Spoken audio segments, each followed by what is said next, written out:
Thank you all for joining us for live Q&A with Devin Guillory from Black and AI. This session is a complement to the bite-sized lunchtime talk you've already watched with Devin and his colleagues. So let's do a quick background on Devin.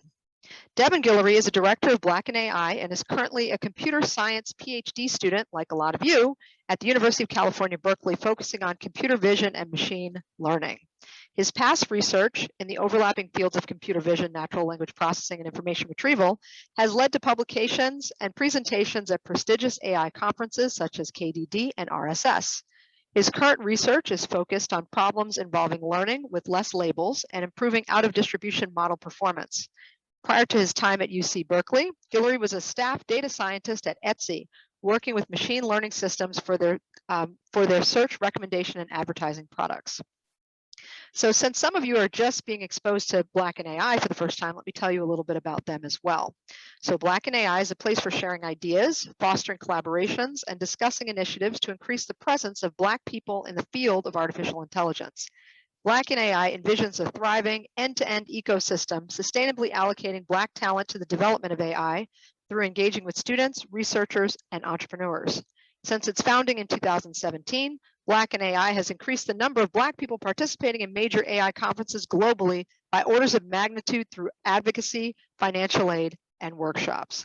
And we're going to drop the GitHub repo information for Black and AI into the chat box. We'll also encourage you to go to join their Google group. So I get wonderful emails once a week from Black and AI about all sorts of great things happening. So that's where we're starting. So let's jump right in to some questions with Devin. I pull up my participant list so I can see everyone. Fantastic. All right, so for those who don't actually, this is their first exposure, first principles here with Black and AI, can you tell us a little bit about how you found your way to Black and AI and the ways that it has had an impact on your life, both prior to being a student and then currently now as a proud Berkeley student? We won't talk about that other school we went to, but let's talk about that.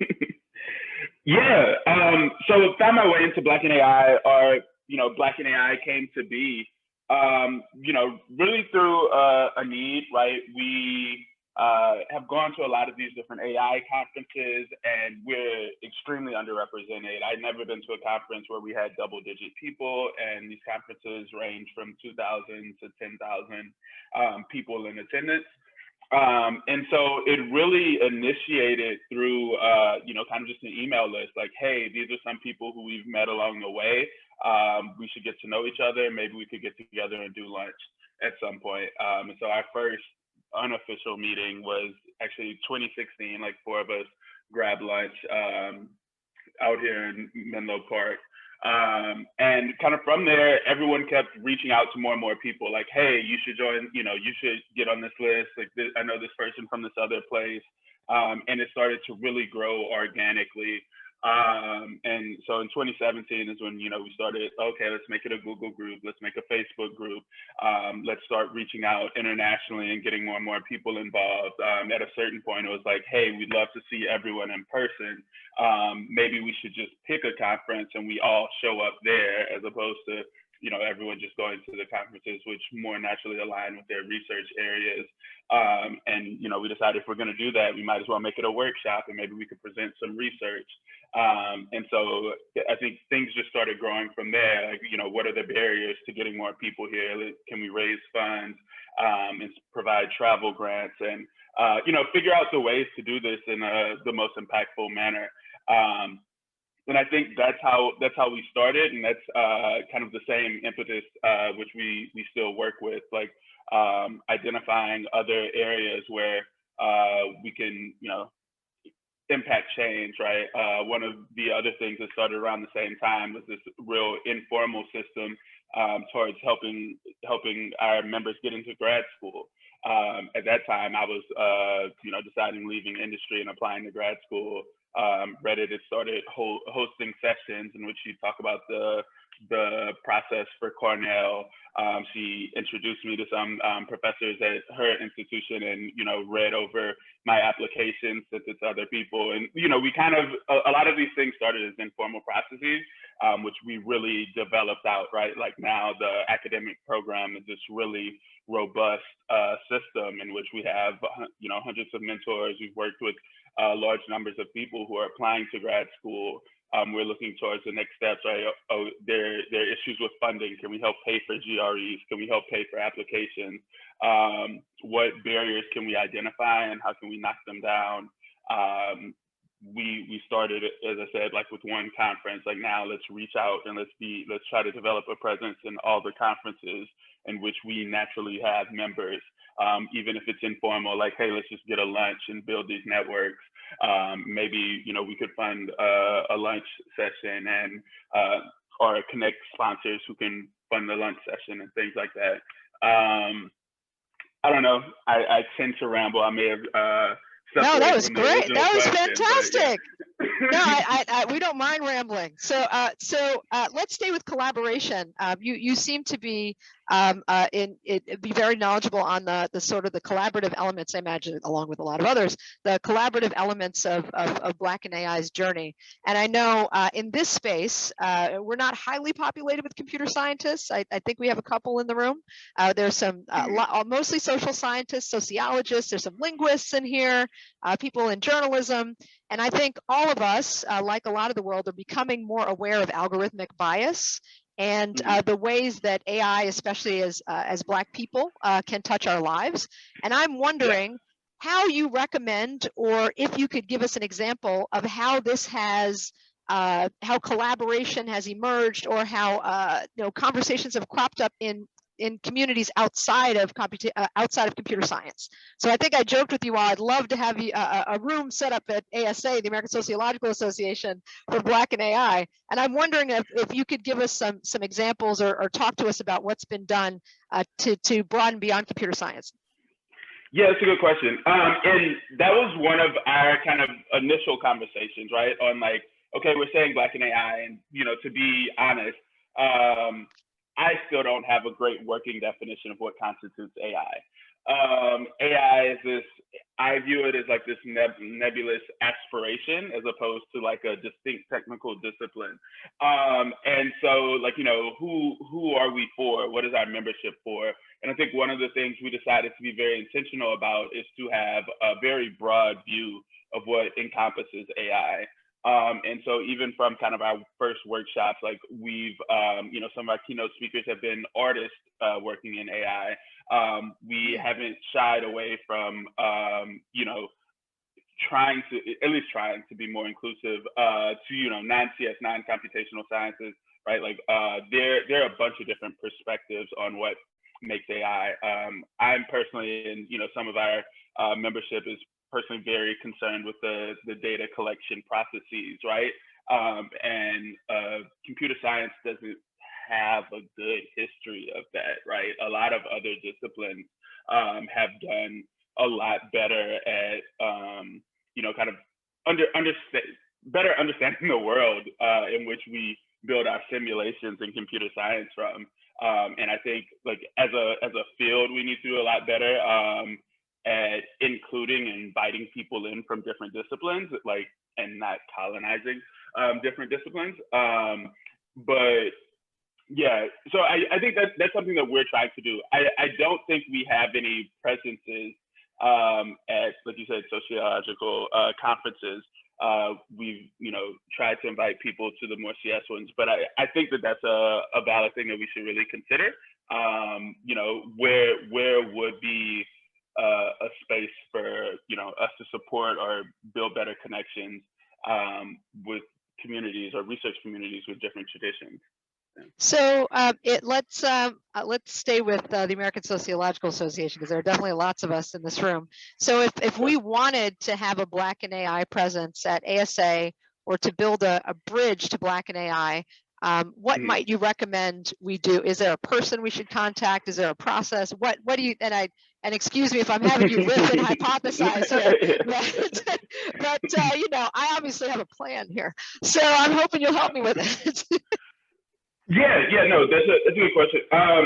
So ideally, if you have a group or a collective of, let's say, 10 or so people who you think would be at this event, or who would, support or benefit from this event happening at the conference which you're talking about, like send us an email and like a proposal, right? Like, hey, it would be great to have, let's say, a Black and AI sponsored lunch. And if there are external people or even people that you already have, it's like, hey, you might want to invite to speak or something like that. Or if it's something where, because everything's virtual now, it does make these collaborations maybe a bit better. But like, hey, if there's a lunch, and even like if you want to invite people who may not necessarily naturally be at that conference to come and connect better there, that also could be an option. Yeah, I'm definitely would be interested in talking through it, what would make the most sense, and how we could best support. But I guess I'm trying to say, like, maybe there's two mantras. Like, one is supporting the community that already exists, Yes. and the second is building a bridge, between communities, and kind of depending upon which is the goal. We could strategize on what would be the best way to do. Great. So I have another question for you, and I welcome our participants to start raising their hands if you have questions for our dynamic, wonderful, and kind speaker who is here with us today. So my question has to do with collaboration. So we read Matt Salganik's book, Bit by Bit, and one of the challenges we were introduced to is interdisciplinary silos can make it difficult for conversations to happen between people on your side of the aisle and my side of the aisle. The timeline for producing research, expectations for what research look like, peer review conferences. So I'm wondering if you could talk about what the collaborative process looks like in your discipline. I won't ask you to figure out what it looks like between our disciplines. What does it look like in your discipline, like the timeline for production of research? So if any of us who have tried prior to work with a computer scientist and it didn't work out, and you want to try again in the future, help us understand what that looks like so we can be better collaborators with folks in your discipline. Yeah, okay. So in our discipline, we're conference dominated. So it's less focus on journals and things like that. And so that means that there's structured timelines, deadlines that become very important for us to meet, and end up being pretty high stress, and sometimes a lot of things being done at the last minute. I would say the research timelines are, typically in the sense of like 6 to 12 months on a project. I've definitely run over that multiple times, and all that type of stuff. But I do think for the most part, because our projects often lack a lot of human elements, the iteration speed seems to be, tends to be a little bit faster than other disciplines. And when working on interdisciplinary projects, I feel like that's a potential contention point. I think some computer scientists tend to try to minimize as much of the human feedback as possible due to it affecting the timeline, and that's probably the opposite thing than you would want coming from some other disciplines. So one is finding people willing to adjust their timelines, or if there's a possibility of you adjusting as well.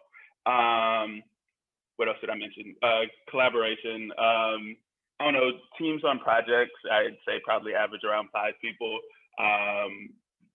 dominated by the graduate students, often with the advisors giving high level feedback on the direction and the potential for impact of the work.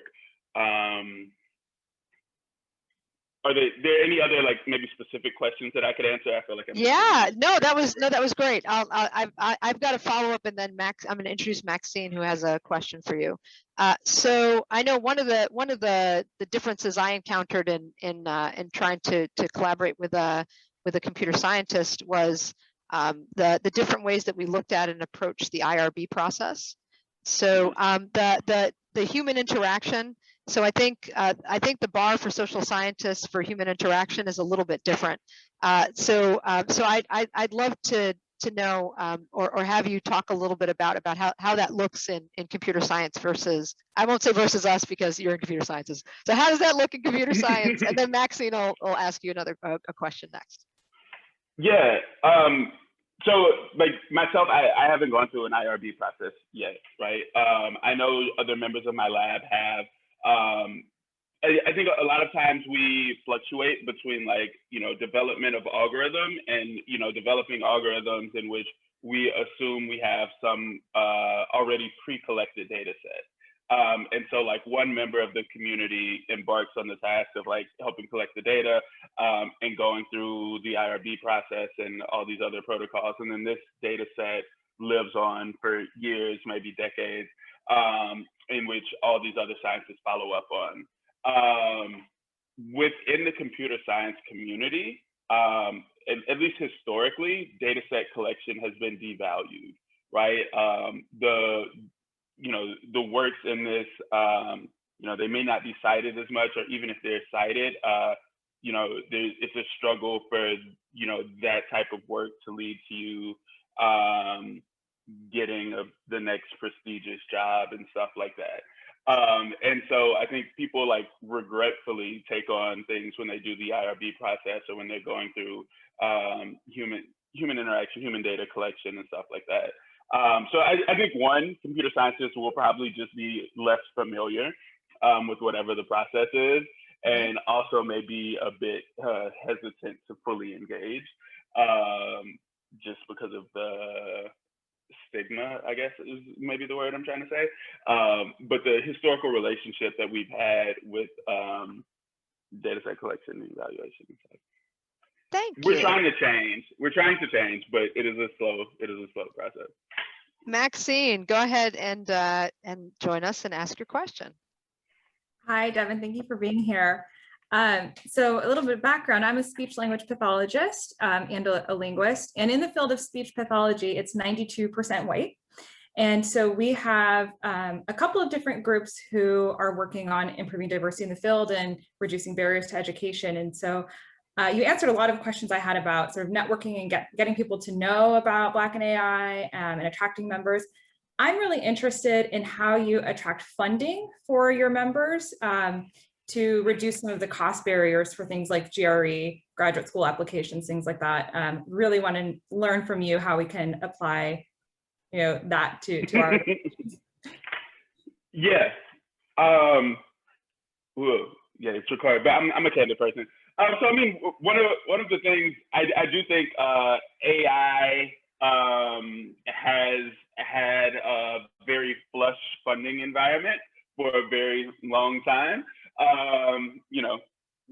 due to the economic structure of these tech companies, which allows massive amounts of income and wealth to be generated.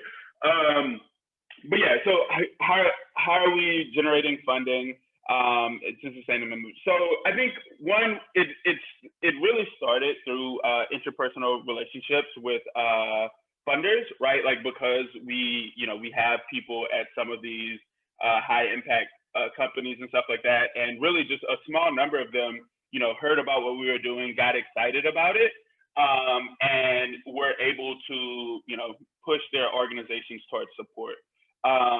Like, I guess I could maybe talk a little in details about like sponsorship. Like, so when attempting to raise funds, I feel like there's a couple avenues that happen, right? Like one, there's some existing relationship with people within our organization. They're interested in supporting, and it's a question of figuring out how. And so these, conversations start depending upon what position this person has in the organization, is probably going to be the biggest predictor of whether it's going to be successful. Some people can kind of just push it through. Some of these are from people in the like research and technical sides of these organizations. So PIs and things like that. they're probably the most successful in being able to get us funding or being able to establish a sponsorship arrangement.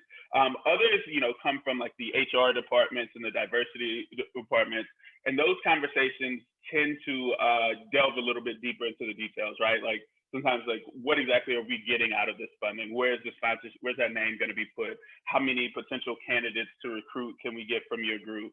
And things like that. These, we've had these arrangements work as well.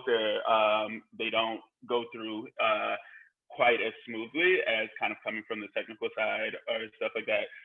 And then others are, either coming from other, Black people or other engineers within the org who are trying to bubble it up. When that happens, it kind of could go either side. Eventually it really comes down to like, either it'll come from the technical budget of some organization, or it'll come from the HR diversity budget of an organization. And at least within AI, like the technical budgets are typically bigger. And so, it tends to be a bit more successful. The other things are like through foundations and grants. So we've also, reached out, especially in our early days, reaching out specifically to individual colleges and institutions, right?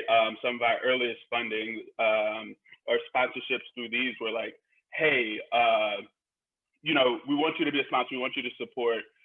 You don't necessarily have to give us money, but like, you have students in your program who could benefit from coming here.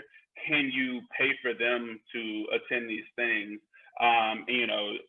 Once it accounts for this amount, like we'll include you as a sponsor just from, supporting your own students and things like that. So those are some of the other strategies. The last one is, through philanthropic arms. I think from the most part, some people reached out, really interested in it. Others kind of like, heard about our efforts from other people. And especially if, people had the opportunity to, meet our members, come to some of our events and stuff like that, I think it really also encourages, or helps seal the deal, however you want to say it. Helps us to be able to secure the funding. I've rambled a bit, but like the main takeaway is like development of relationships has had a greater impact on our ability to raise than necessarily like our pitch deck or our slides and stuff like that. Our slides are okay, they're not too great, but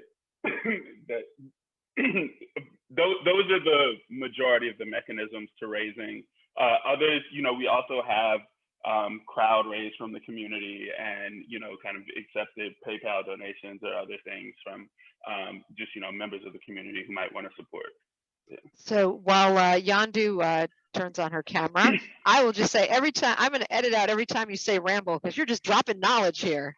You're educating some folks, standing up the next generation saying he's rambling. Okay, Yandu, go ahead. Okay, hi. So my question is more, I guess, AI broadly related. So I've still learning a lot more about like what AI is, all the various definitions of it, and how it can perpetuate disparities that already exist.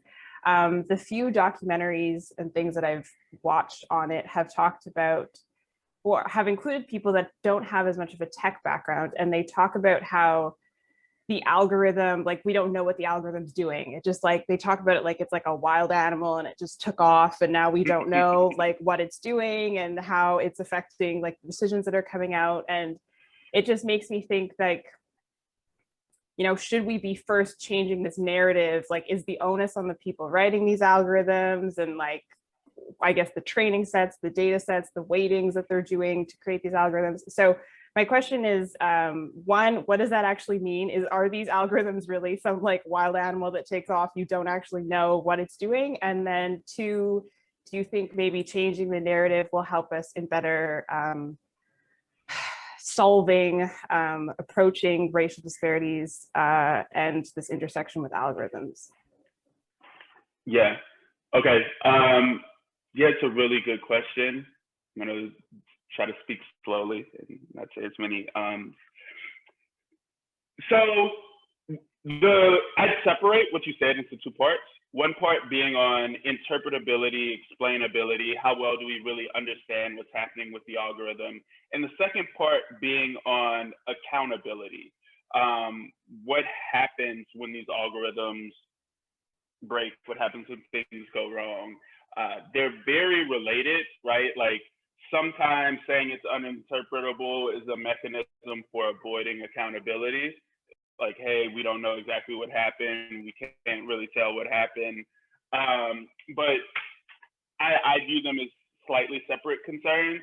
I don't like that. I don't like the narrative. We don't know what's going on.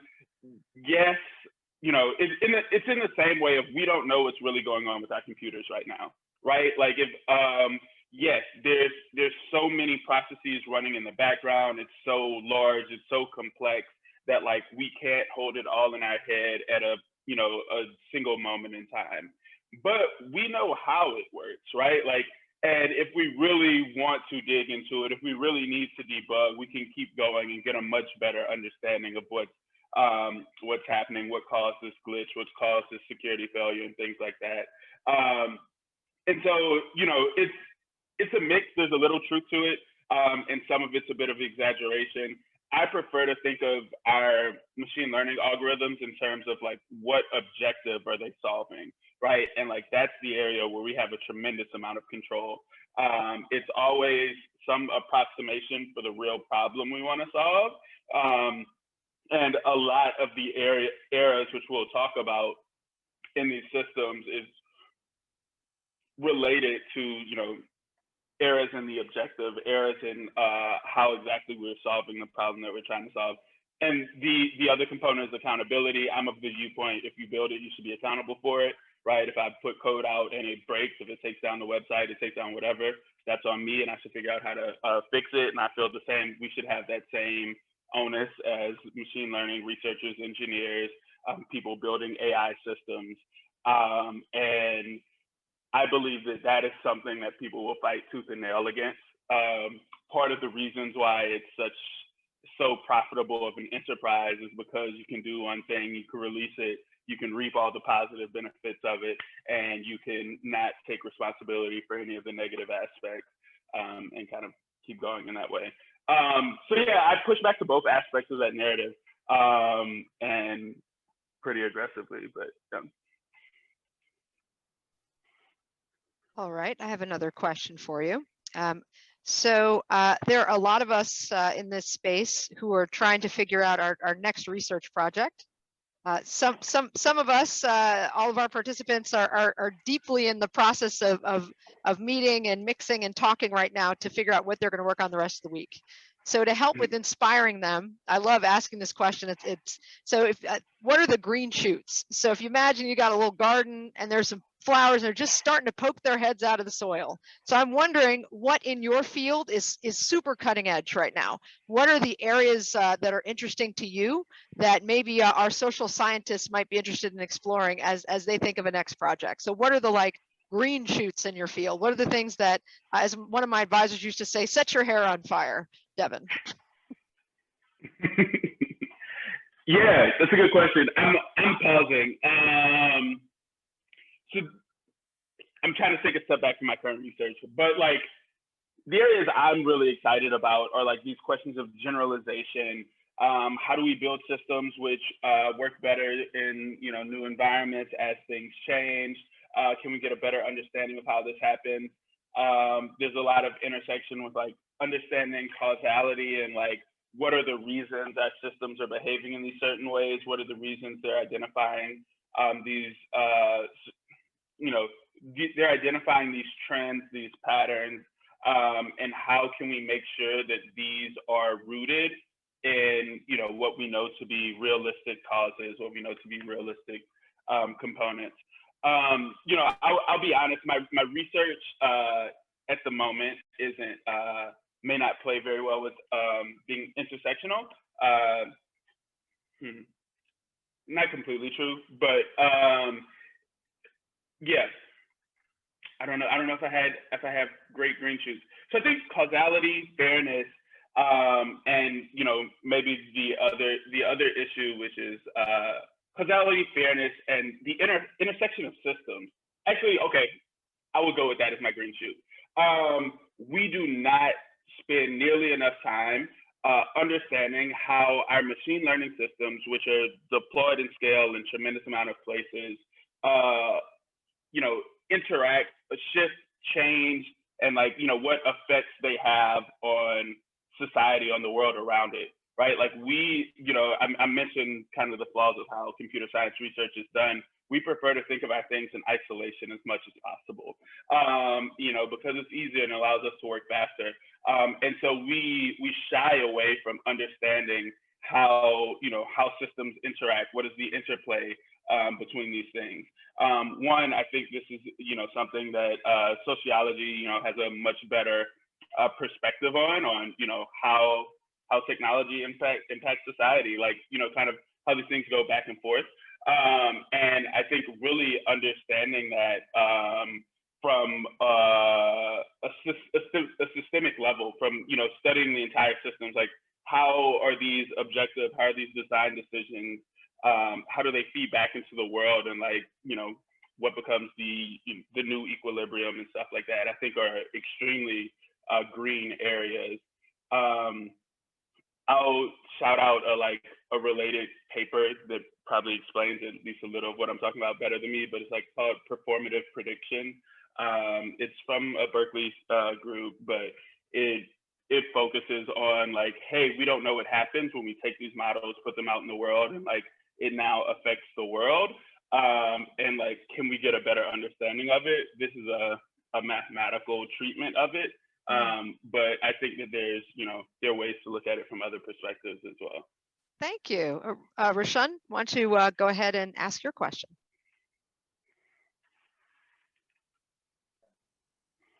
I'll turn on my camera.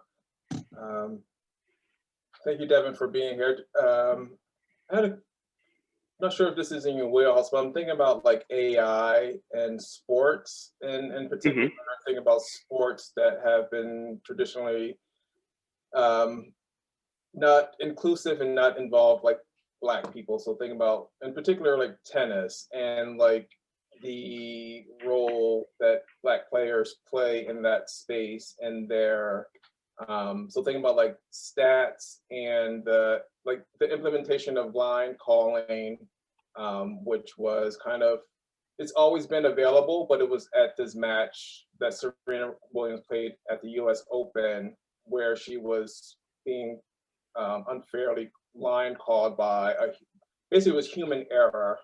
They're calling human error. Thinking about like the role of like AI or the adoption of AI in those spaces where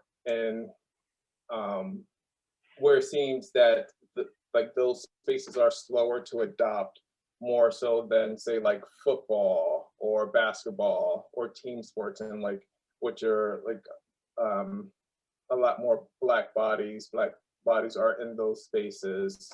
So I guess in short, think about like the domination of Black bodies in sport and the use of AI. Because I think with AI, it seems that you have like these stats, and then if Black bodies are dominating, that those stats are kind of like heightened in a way with AI. Yeah. You know, it's a good question. And, you know, I'm very interested and passionate about sports. And so it's something that I've thought about, looked into a bit. My perspective on AI in sports is that like what is implemented is dominated by entertainment value. And so I think this, you know, relies to your comment around like line calls. You know, there's similar conversations around like strike zones in baseball and stuff like that. And, you know, I think it becomes less of a question of like, hey, can AI be useful for doing this? Can it achieve this thing? But like, what is the overall outcome on entertainment experience? And I think, different leagues have taken different perspectives on that. So, football with the first down lines and the markers, right? Like they've adopted this, very early and leaned heavily into it. There are other things in which they won't, even with replays and stuff, in which they've bought into technology as a really useful thing to improve the entertainment value. And there are other aspects in which they backed away from it, like we're not going to review it, or until recently reviewing these pass interference calls and things like that. So I think that's kind of my main viewpoint is like they tend to think about it more from how it affects the production value. There's some behind the scene things on like how these different sports can integrate this technology into training, whether that's, virtual reality for training or helping to review tape and, establish patterns between different opponents and things like that. And there's some limitations, right? Like we still aren't great at fine-grained human movement. So I guess if I were to bring up gymnastics, right? I don't think the AI or computer vision would be like very helpful or useful there.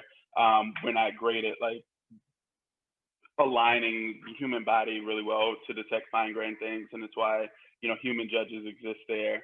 And there's a whole maybe different range of questions around bias and gymnastics and what's happening with Simone Biles and stuff like that. But that's my like big picture viewpoint on how AI is interacting with the sports world. So we have a question about CS conference culture, and then we also have a question about careers in tech, because for many of us the job market looks a little bit different than we had originally expected at this time in our career. So why don't we start with conference culture? So I don't know about anybody else, but I have enough of a challenge figuring out the culture in my own discipline, and going to conferences, figuring out what's okay and what's not. And you mentioned, Devin, that sometimes y'all invite people from outside of discipline into computer science spaces. And I've been invited to come to conferences, and I don't know what I'm getting myself into. So I'm hoping you can give us a bit of a peek behind the curtain of what we might expect and things that you think might seem odd to someone outside of the community. And then we'll finish up with a question. We'll finish up with a question about career stuff. Yeah. Okay. CS conference culture. So a big overview of like what to expect, at least from a conference in my discipline. It will, have a very large amount of people. Even our like smaller conferences now are becoming several thousand people, with a large amount of corporate influence and interest, right? So there'll be, almost permanent career. Like the conference will likely span between 4 and 6 days, or let's say 3 and 6 days. That's going to include on the front end, there'll often be tutorials of some sort. So these, you can think of these as more like extended lectures on like some particular topic, in where they'll dig into it, and sometimes even there'll be coding labs. Like they'll try to walk you through some examples so that you can get a much better flavor of it. These are optional, not as many total people show up. And there'll be, several of these at the same time. You could bounce around if you want. But yeah, so that's kind of like the pre-conference warm up. And the actual conference, there'll be, often there's several stages. There'll be a mix between keynote speakers and, spotlighted talks from papers that have been submitted to the conference. And these can range from like at the high end, some of these spotlighted talks, maybe 15 minutes, digging really deep into a paper. On the low end, you will have like 3-minute spotlights, and you could have full sessions just, going through 23-minute spotlights, just giving high level overviews. After the talking sessions, or at some point throughout the day, there will be these poster sessions, which have kind of become like the Wild Wild West. in which you'll have hundreds of posters, thousands of people coming, and there may be drinks and food available, but people going around the posters. There'll be a small number of like super popular posters where there's so many people crowded around that you can't ask the actual authors any questions, and then some other posters which people care a bit less about, or people may just be sitting by themselves the majority of the time. I think people really fluctuate on how they choose to engage, right? Like some people may go to the talks, maybe working during the talks, or go to the talks, and after the talks they may sit somewhere outside and continue some other work that they're doing, or just try to have as much coffees and chats with other people who like in the field or who they like to talk to as much as possible throughout it, and aren't engaged with every aspect of the conference. The conferences can be very exhausting. And yeah, maybe the last point is, because there's so much of an industry influence, after like kind of the full day conference, it's very common for these different companies to throw events, happy hours, parties, or something like that, which my problem with it is they tend to be like select and invite only, and they really, a lot of times they reinforce in-group status, right? Like, oh, they'll invite people from the labs in which their current staff were already there. Perhaps if you're really affable at the career fair, you may be able to get these invites, but that's kind of like an underlying social current, which I'm not the biggest fan of. Yeah, and I guess lastly, they all, most of the time, there are always these different tracks. So there may be, at the end of the conference, there are workshops in which, tend to focus on more interdisciplinary topics, or tend to play with the bounds of the field a bit more. And there's also, different tracks throughout the conference. So, there's some conferences in which, even I may go to, in which I only understand the material that'll be present in one track. So I'm going to sit in this one room the entire time, or the majority of the time. I may go to somewhere else just to hear something new, but I won't expect to understand it. Yeah, that was my rant. Thank you. And I you may not realize this, but I feel like having that big picture, that view behind the curtain, sometimes makes it easier to go to the conference, especially when you see the similarities with your own discipline. We're all of our disciplines are a little nerdy in our own ways, right? So our final question, I think this is true before the pandemic started, but in any academic space, there are going to be folks that are interested in the professoriate, folks that are thinking about the nonprofit world, folks that are thinking about industry. And we're lucky that you have been engaged with at least two that I know of in those spaces. So I'd love it if you talk a little bit about your time at Etsy, and also just for those of us in the room that might be interested in industry in addition to academia, or in addition to academia in the nonprofit space. We're lucky to have you, and it would be great to sort of to hear you chat about that a little bit. That's our last question, too. We'll close after that. Okay, sure. So my whirlwind overview of my industry experience. So I actually, after school, I did undergrad and master's. After that former grad school, I joined a 4-person startup. We were doing AI for e-commerce companies. Was still like within my space, computer vision, natural language processing, using this to improve product search experience and recommendation experience, and working with different e-commerce companies there. Eventually, we started, trying to recruit Etsy as a client. And then we ended up being acquired by Etsy, and to come on and do their search and recommendation work there. It was a big change from like a under 10-person company to I think at the time Etsy was maybe 1,300 people. In there, it has it because it's such a rich marketplace, rich global marketplace with user-generated content. It presents its own unique technical challenges. While there, I got to work on some really interesting stuff on search recommendations, machine learning infrastructure, and promoted advertising. Also, you know, like Bridge is the Black Employee Resource Group there, which is, you know, really amazing, and still a huge fan of it. Trying to think of how best to describe my time there. Etsy is a unique place. Etsy is one of the few tech companies which is, you know, over 50% women. It is not that great in the engineering roles, but kind of just as a company, like who we prioritize and stuff like that, it, you know, it does better than a lot of the peers in that space. Brooklyn based. I was in the San Francisco office, which is a bit smaller. What am I trying to say? So I guess some of the things I'm talking about, like being interdisciplinary and stuff, right? Like, so we did have like PhDs in linguistics on some of our teams. You know, we had professional taxonomists who worked with us to, you know, help better understand our categories of products and offerings and stuff. There's definitely spaces and opportunities for people from, you know, non-traditional CS backgrounds, because the challenges that arise at these companies, especially on these scales, you know, touch so many different aspects.